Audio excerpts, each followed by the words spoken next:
Hi, this is Rabbi Chaim Kaufman, and welcome to our 98th installment in the Torah portion of the week.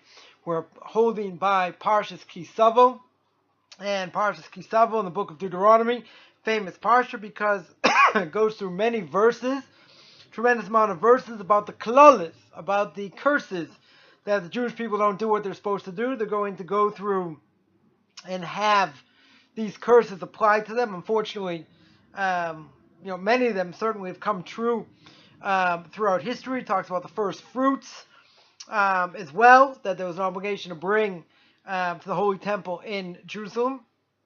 But verse I want to speak about is chapter 28, verse 6.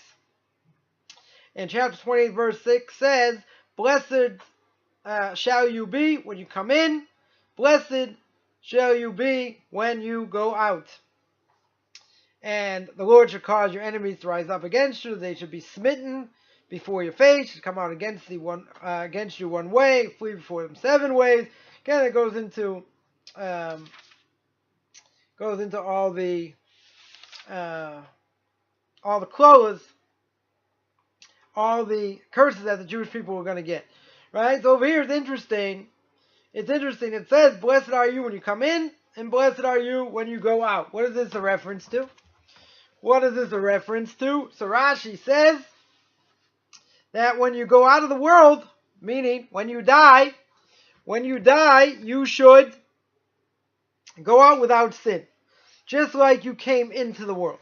In other words, a person comes into this world, now we're going to have to discuss this and clarify it, but when a person comes into the world without sin, in general, a person should leave the world the same way they came in. Says Mori Rebbe Arav Agon Moshe Shlita should be well, brings down in Tam Vadas, and he says that here seems to contradict the idea of Gilgulim. What are Gilgulim? Gilgulim are reincarnated souls. When a soul comes to this world and it's been here more than once, it would seem to contradict this idea, because according to the way Gilgulim work, we'll speak about it more in a second, and that is that a person, this is not the first time they've been in this world. So normally, if a person hasn't been here, has been here more than once, they're here to fix up whatever they didn't fix up while they were here, and they're brought back to this world, in a different body in order to fix that up. But over here, if Rashi says that you're going to come into this world, since you left the world without sin, just like you should leave the world without sin, so too as you come in without sin. Now, obviously, the problem is that if we are a reincarnated soul, this seems to contradict that.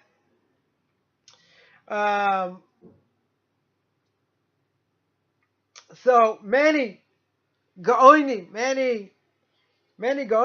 and Tzaddikim and righteous people certainly have no doubt that Gilgulim, that the soul coming back definitely exists. It's certainly accepted from the Holy Arizal, Rav Isaac Luria, right? Major commentary on the Zohar, on Kabbalah, the Vilna Gaon, Rav Elijah Vilna, Zichram Tzaddikim Livrocha, may their names be blessed, and certainly by the people who learn Torah and who learn Kabbalah, right? It would seem that there's no question that when a person comes into this world, they are coming in with an old soul, right? There aren't new souls today. A person come back 3 times, maybe 4 times, etc. But we're not talking about anybody that has a new soul.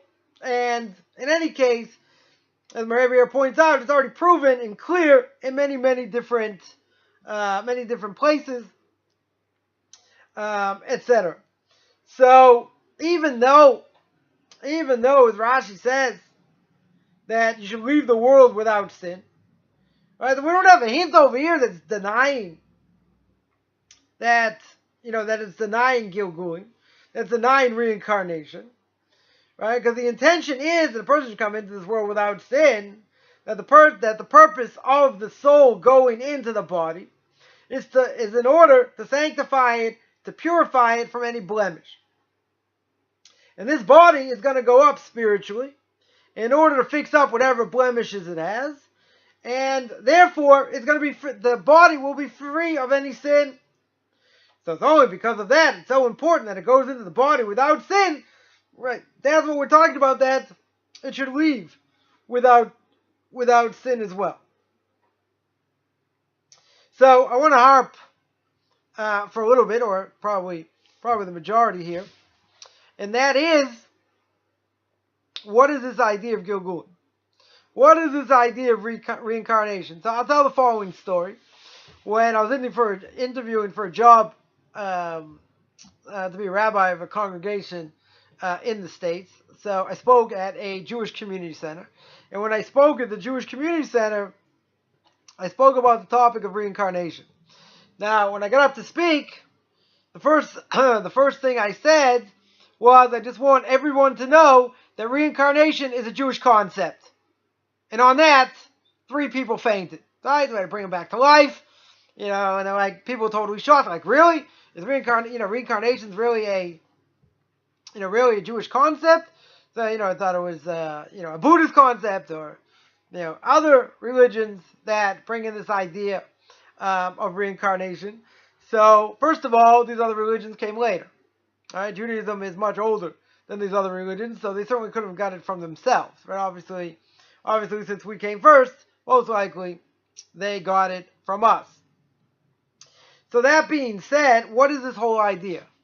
Right? What is this whole idea of reincarnation? So let's set the stage. Person comes into this world.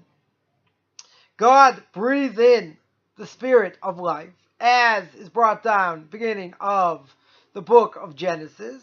The spirit of life means, as Unkelos says, the Aramaic translation says that the spirit of life is the Ruach Mamalalo.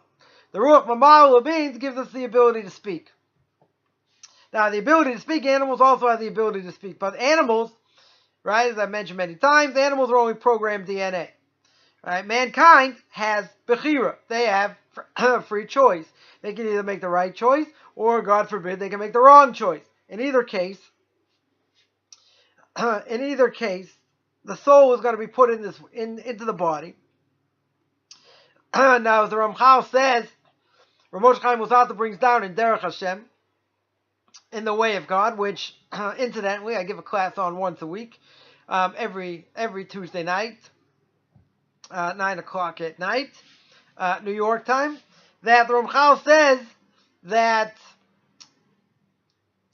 when God created man, created him from the physical world, and when he created him from the physical world, he put in this spiritual life, giving the body life through the soul.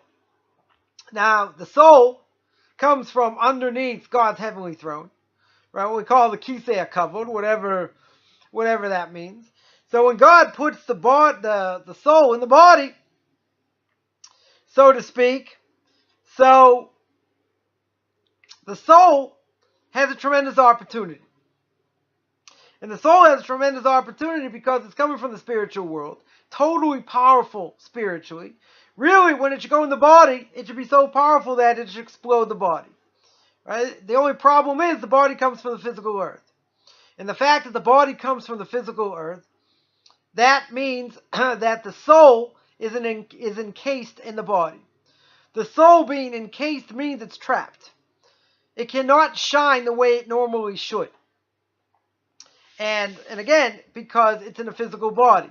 So what happens is, the soul goes in the body because of what happened to man, to Adam and Eve. Adam and Eve ate from the tree of knowledge. Chomp, chomp, chomp, right? They ate from the eights of Das. The eights of Das, get it? Anyway, they ate from the eights of Das, the tree of knowledge, and they changed human history. They changed human history because God now had to bring death to the world. Because what else was left in the Garden of Eden? What was left was the tree of life. Now what's God afraid of? Now they've already sinned. Right now they've changed the course of history. The only way their soul can get fixed up as the Torah says, is the soul has to go back in the ground. Just like you came from the ground, you have to go back in the ground. Your body has to disintegrate. And then your soul is going to get judged, right, for what it did in this world. So before we get to judgment, you have the soul in the body. And the fact that Adam had now sinned, what is God afraid of? The man's going to eat from the tree of life. Now, man eats from the tree of life, it's going to live forever. Faith! I'm going to live forever. Anyway, so the body, or the person, could have lived forever. So that would have gone against death, so to speak, because, again, death needed to be set up in order that man gets its true judgment in the next world. So therefore God says, all right, everyone out of the pool. And he takes everybody out, sends them out. It's got these fiery angels watching the tree of life. Man is thrown out of the garden. So that is the story in a nutshell of what happened in the Garden of Eden. So Adam and Eve now bring death to the world. And keep in mind, the Ramchal says there was an evil inclination before Adam and Eve ate from the tree. Now, an evil inclination means that God created good and God created evil. Now, the evil at this point was not inside a person. The evil was outside a person. Now, what does it mean it's outside? It means that they weren't tempted 24 hours a day, to do something wrong, but they understood that there were things that were right and things that were wrong. For instance, if Adam is walking in the forest, and he's walking in the garden, and he sees a huge pit, and he looks down, it's like 1,000 feet down, he realizes if he falls in it, he could, get hurt or die, right? Even though death hasn't been decreed yet. He knows that it's bad. He knows if I do this, it is going to be bad, right? It's certainly going to be bad for me. So there was an evil inclination, but what did Adam think? Adam thought, if I eat from the tree, and I put this evil inside me, what happens every time I do the right thing? Every time I do the right thing, my soul, my spiritual soul, goes up exponentially. In other words, I reach tremendous levels spiritually.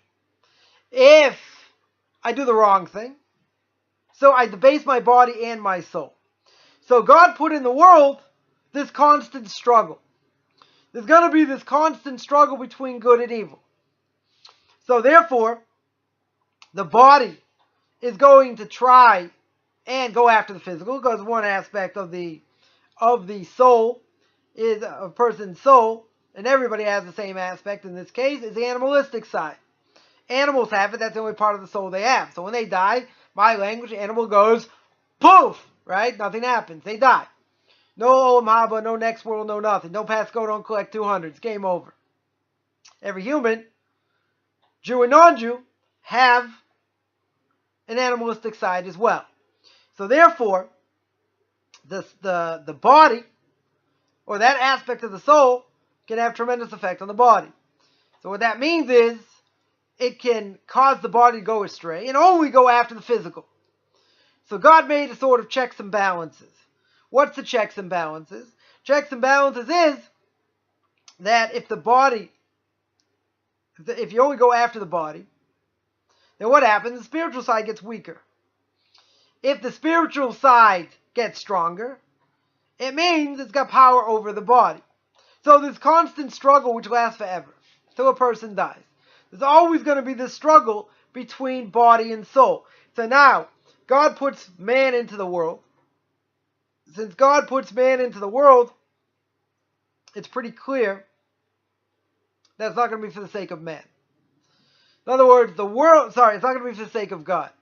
The world is for man to use, to utilize, to benefit from, in a way that God wants. Right? They have to go back to the beginning of Genesis, finish the entire book of Deuteronomy, see what that is, what that means. Exactly how we're supposed to tap in. Right? But there are spiritual things we're supposed to do, and obviously we're physical beings. So the Ramchal says that a person's put in this world. He's put in this world to toil, to work, and he's going to work and do what he needs to do in physical terms and spiritual terms. Now, at the end of a person's life, or let's say better, let's say before a person dies, whatever they do, they're put in different situations. God gives them certain parents, certain siblings, socioeconomic situation goes up and down, or whatever the case is. So a person's not really in that much control. I mean, we do have free will. We do have the ability to do whatever we want. That being the case, God's putting us in different situations sometimes to see what we're going to do, to see how we're going to react. Now, it doesn't mean, we always have to do the wrong thing. We can also do the right thing. But there are times where things that we do, God says, well, I didn't tell you to do that. And a person says, why am I suffering? It's God's fault, this, that. God says, I didn't tell you to do that. Right? You forgot about the 614th commandment. That is, don't be stupid. Or maybe the 615th commandment, don't be a moron. You cannot blame me for something you did that was stupid. Right? I just didn't stop you from doing it. There are other times that, God's gonna mete out punishment, for whatever, for things that we did wrong. Right? It's not gonna be for no reason. Everything happens for a reason. We don't certainly fathom, why things happen. We're too close to the body. We're in our bodies, so to speak, and only a pure soul can really fathom when God gives them that information about what they're doing here, why they have to go through certain things, etc. So some things God could just be testing a person, see what they're going to do. Other times it could be based on what we do, right? 614th and 615th commandment. And even other times it could be based on what our soul has to go through. Now, how does that work? So after 120 years, the person's going to die. And I'm afraid to say, but everybody's going to die.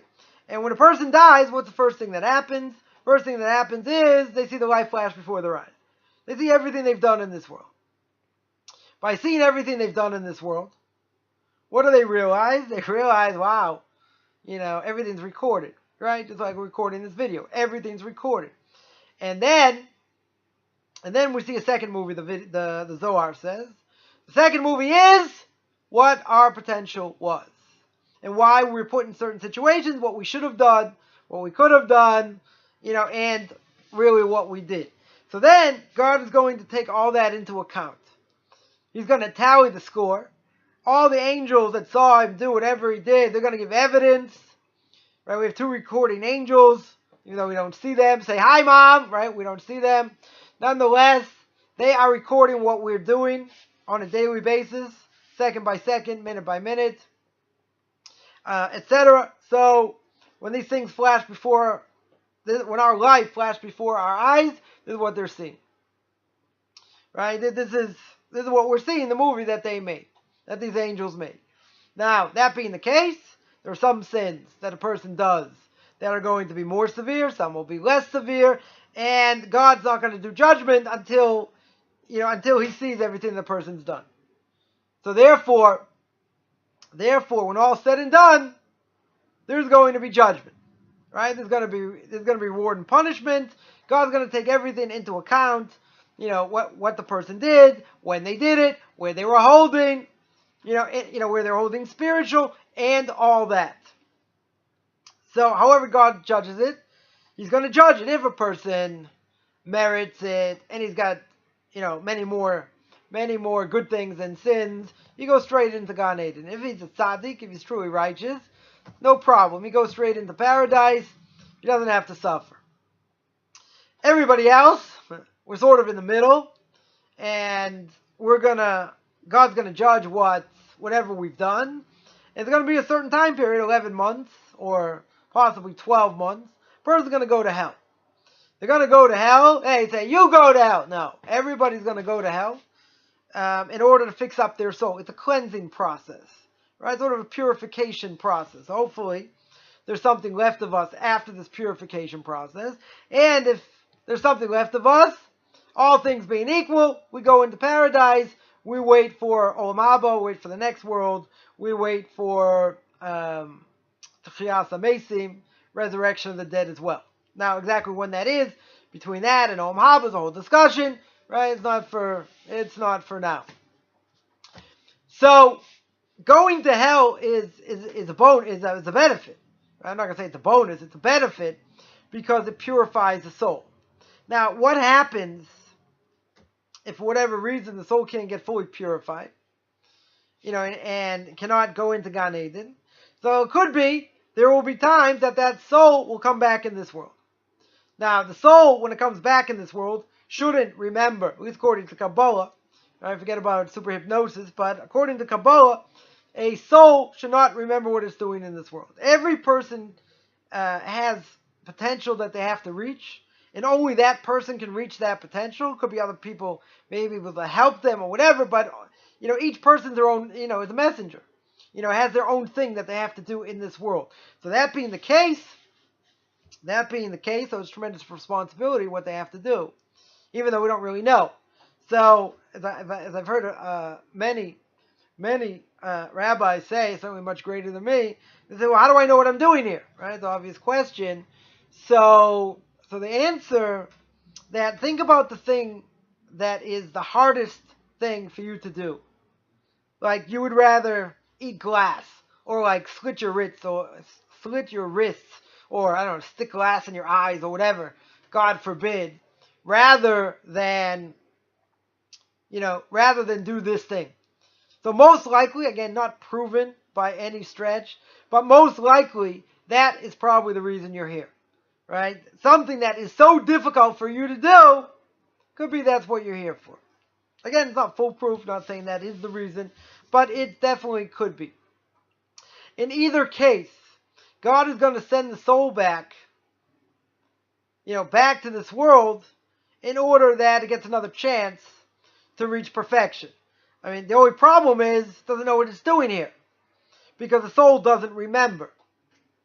After the child's in the womb and the angels are learning Torah with this child, child's born, right? Smack, baby gets smacked, forgets everything, has to relearn, all of Torah, and will certainly forget what it's doing here.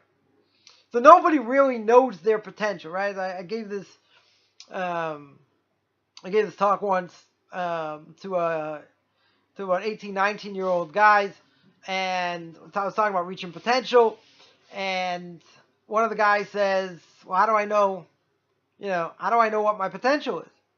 Right? We don't really know what our potential is. So someone said, well, if I keep kosher and I keep Shabbos, am I safe? And someone else says, well, what if I hold by this rabbinical supervision? It's like, he's finished. He's dead. Right? We don't know what our potential is. At the same time, we're not going to rest on our laurels, because certainly one of the aspects of hell in the next world, at least as far as I understand, what it is that imagine you're there as a pure soul. Now you see things as absolutely clear. What the quote-unquote real world looks like. Right? I mean the spiritual world. Now you've seen all your actions. You're watching all your actions. What does the soul do? The soul's embarrassed. I mean, there are plenty of things that we do, on a regular basis that are bad. Right? Everybody sins, as the prophet says. No one goes through this world without sinning. So imagine watching this presentation, as the angels are throwing popcorn at the screen. Imagine you're watching your life. There'll be some good parts, right? Hopefully there are mitzvahs that we've done. There'll be good parts. But there are going to be parts that's just going to be hard to watch. Things that we said, things that we did. We'll see the repercussions, the ramifications of things we did, things we said, all that. It's embarrassing. So I don't know how a pure soul shrugs its proverbial shoulders. Nonetheless, that can be embarrassing. Extremely embarrassing. So that is one aspect. That's one aspect of Gehenna. Now, Gehenna or hell is a benefit because it's a purification process. There are some souls that don't even get the benefit of that. Not that they're so evil and they go poof. Some people, are so evil. Can't imagine too many people today. But some people are totally evil that they'll die like a dog. Meaning when they die, their soul just, nothing happens. They die. They don't have a portion of the world to come. So that's very few people that should be like that. But there will be people, let's say the spiritual process of rectification, meaning going to hell, is not going to help this person right now. They did too many things. Let's say, I don't know, they stole from, hundreds of people or thousands of people. Very likely, and again, I'm not playing God, it's just conjecture, but it's conjecture from other sources that I know, and that is that they could be put back in this world without getting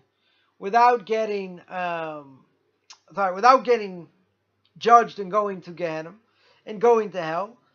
So that we mentioned is a benefit. What could happen to them is they're in no man's land, right? What we call kafakela. Now, a different interpretation of what kafakela is.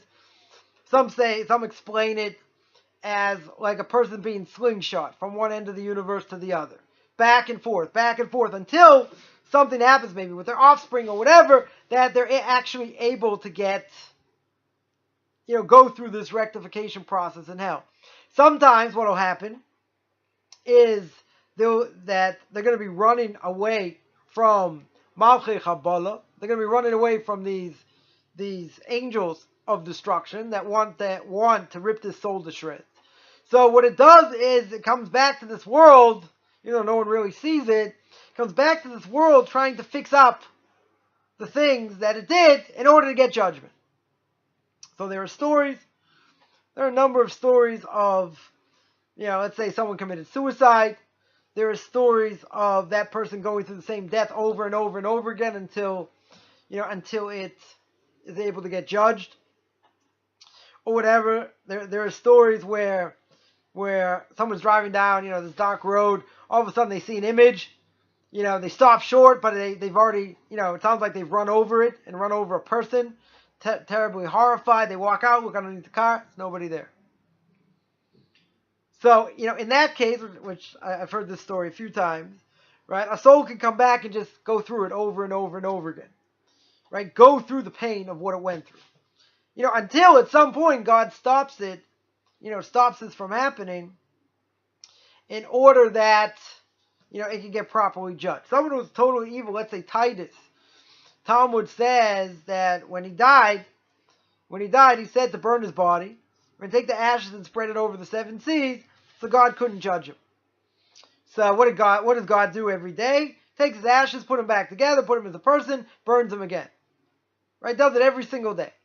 Right? That's what the Talmud says. And his ashes get spread. They get spread, God gathers them, puts them together as a person, burns them. Right? I can't imagine what this feels like. Right? But and that's going to go on forever. For him, that's going to go on forever. So, most people are not that, certainly not that evil. But even if someone stole and they have to come back to this world and they're running for their lives and they're trying, they're returning things that they owe to people, whatever, in a way that, people will tell the story that, they saw this image but then disappeared and there was money there or whatever the case is, or left a note or, whatever the case is. So, it could be in this world for a while, sort of being in no man's land. It sounds like the Matrix in different ways.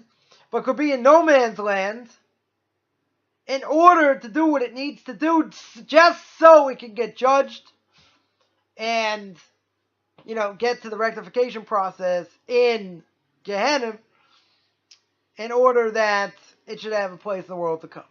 So, there, how does that work exactly? So I can't tell you.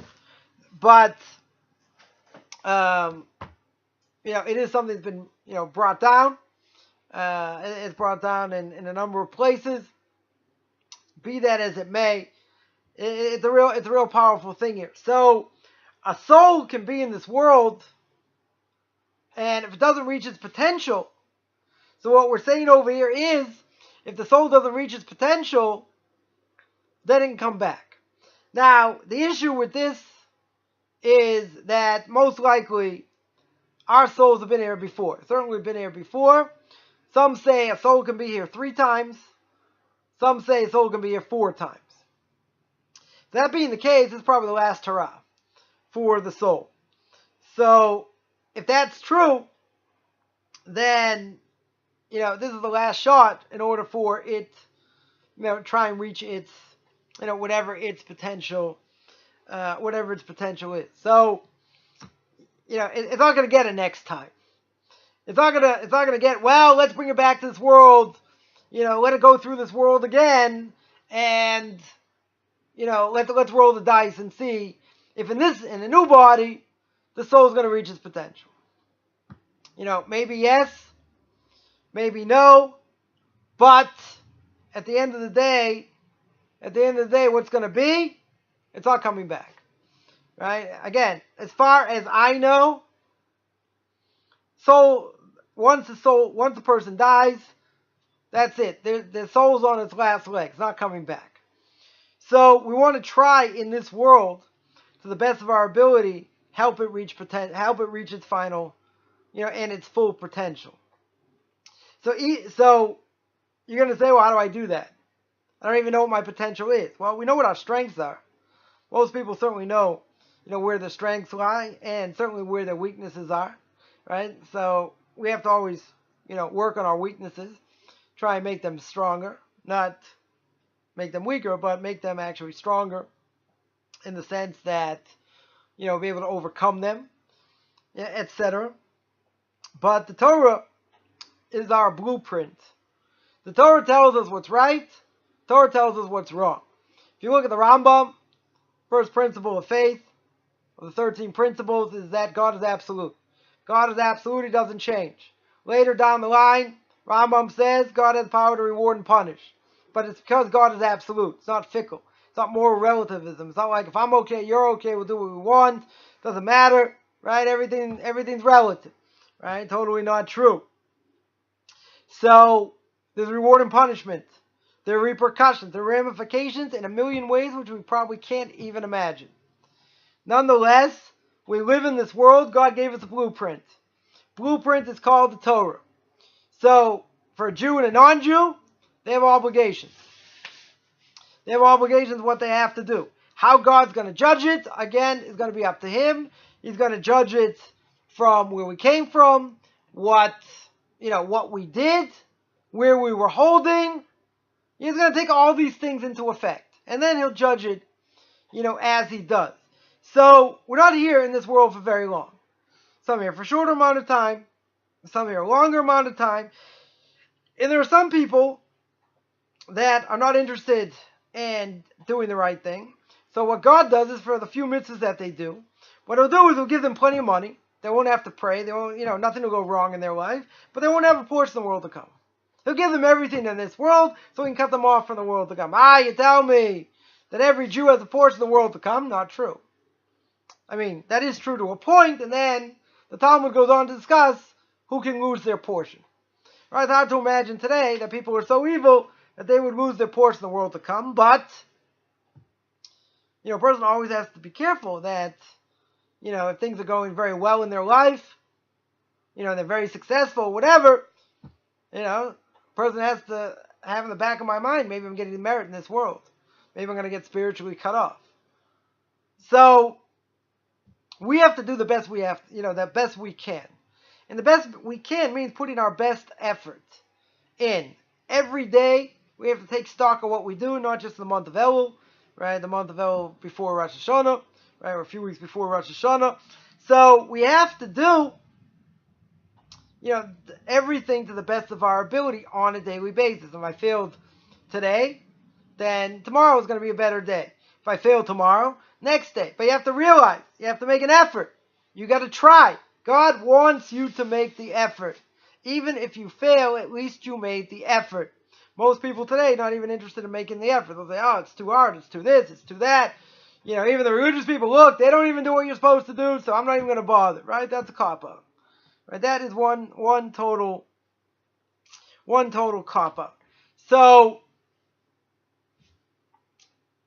it's certainly not easy. Potential, potential is such a crucial thing, because it gives us more meaning in life knowing that we have potential. If a person's born as a robot and he says, well, you're EG number 5, This guy's EG number 6. All you are robots. This is what God wanted. He wanted people to use their free will to do what he wants us to do. So therefore, we have to work hard. We have to strive. We have to have goals. Doesn't that give us meaning? Our actions mean something. They have repercussions, not only in this world, in the spiritual world. Most people think what I do doesn't matter because I'm an infinitesimally small speck of cosmic dust. So therefore, there are galaxies, there are planets, there are states and continents and all that, and I'm living, in wherever I live, in a city, in a state, in a continent, etc., on a planet, in a galaxy. I mean, we're getting small here, right? So, what we do, though, has unbelievable ramifications. So God put us in this world to give us of his goodness and to want us to be attached to him, right? He wants us to draw closer to him. So he tells us how to do it. Doesn't always mean that we understand fully, right? A lot of the things written in the Torah we don't understand, we don't fathom. But it doesn't matter because it's a decree anyway. I have to keep it whether I like it or not, right? God said, I don't care if you have an upset stomach. You have to eat 35 pounds of matzah, in 2.5 minutes and whistle Dixie go, right? That's what you have to do. Isn't that part of the fun of Passover? They have to clean the house like a maniac and all that. Yeah, sounds like a lot of fun to me. Drink those 4 cups of wine. So you feel like you got all this malagins, I imagine. You only grew up with Manischewitz. This nice sweet wine, drink 4 cups of that, yeah, you'll be dead. God, what beautiful mitzvahs! You're sitting there snoring in the middle of your matzah. So, God gave us a standard. He gave us his own book. He manufactured himself. Gave it over to Moshe. Moshe wrote it down. Passed it down with an oral tradition.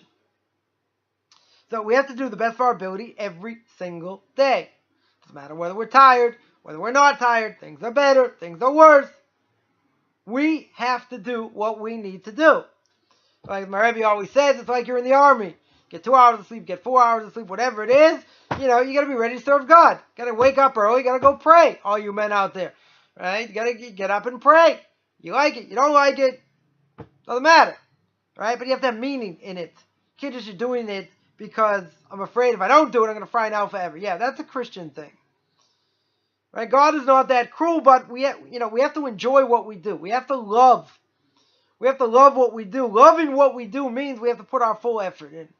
And even putting that full effort in, looking at this world today, just looking, quote unquote, the real world, what's going on outside is pretty darn scary. So my Rebbe says, if you're happy the way God runs the world 95% of the time, the other 5% you're not going to understand 10 lifetimes. Doesn't matter. You have to do what you have to do. You have to let God do what he has to do. So in this parsha, we read all about the klolos, all about the curses, that the Jewish people don't do what they're supposed to do. These things are going to happen, and it's scary. Does God want to punish the Jewish people? No. If they don't do what he wants them to do, there's payback, and that payback can be severe. Very, very severe. So, when we look at things in general, what we want to take out of this is God's not this big ogre, not this big ogre, and not this masochist that he just wants to punish us. If he has to punish, kind of like a father or a parent punishing a child, say, well, this is going to hurt me a lot more than it's going to hurt you. God doesn't want to have to punish. Right? But, a person does something wrong. At some point, it's going to be payback. And it's going to be payback measure for measure. So, when we look at that in general, shouldn't that give us a little more oomph in our step when we wake up in the morning? It means we have meaning. I mean, you take, some other so-called religions, all you do is believe in, a guy hanging up, on a cross, believe in him and I'm safe. So you know what that means? That means it doesn't matter what I do. What I do is totally irrelevant. He did everything. Took care of everybody. No problem. Right? That's total opposite of Judaism. Judaism is about action. It's about what I do. It's about intention. It's about where I'm holding when I did it. But it's about, it's about my actions and the ramifications for what I do. So that means We have to take seriously what we do. Most people look at this world being very cynical. They look at themselves being very cynical. They make mistakes. They say things, this, or that. They don't care. Right? At the end of the day, they don't care. What are they doing? They're just living. They're just living. So that means that they really have no spiritual side and they're only acting on the physical. Which means the following. It means that they don't take themselves seriously and they just think they're in this world haphazardly. And the Torah comes along and says, no one's here haphazardly. The world's not here haphazardly. I put it together. I breathe life into it every day, every second. Because if I didn't, go back to Genesis chapter 1, verse 2, that's the chaos. Right? The world goes back to chaos. We're all dead. Well, that's pretty bad. Kind of look like the back of that Led Zeppelin album. So that being true, it means what I'm doing now matters. And a person watching this video should take stock of their life and think about what they do and what they want to improve and how they want to reach whatever potential they have. Because at the end of the day, we don't know what it is. And nobody knows what's going to happen tomorrow. Tomorrow, a person couldn't wake up, and that's it. Potential's gone. Can't do mitzvahs if you're dead. You're finished. Right? Unless the person has, children going in the same direction so they can get merit for what the children do. Fine. But in general, you yourself, you can't make blessings. Can't do mitzvahs. You're done. Right? You're not going to be able to do anything. So, that's why the Mishnah Parshas Ki Savo says the person has to repent, every day because you don't know what's going to be tomorrow. So you say, oh, you're being very morbid. Yeah, well, 2 weeks before Rosh Hashanah, it's an awe-inspiring time. That's why they call it the days of awe. Right? They are supposed to put fear in us in order that, as the Rambam says, we are asleep.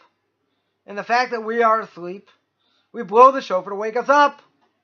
And that shofar, hopefully, that we hear on a daily basis, except on Shabbos, that should wake us up from our slumber and realize that we have a lot of work to do. That's why we have a whole month before Rosh Hashanah to prepare, to be introspective, to read books of ethics, so we know what we need to do and what we need to fix up, and to realize that I've forgotten about a lot of things I've done during the year. A person makes a list, it's not too hard to go back and check it. Right? A person, thinks about what they did on a daily basis before they go to sleep, before their head hits the pillow. Think, what did you do? What did you say? Did you utilize the most amount of time? Did you speak badly against others? Whatever. A person has to think about what they've done in this world. If they think about it on a daily basis, they know where they're holding. So yeah, it's an awesome responsibility.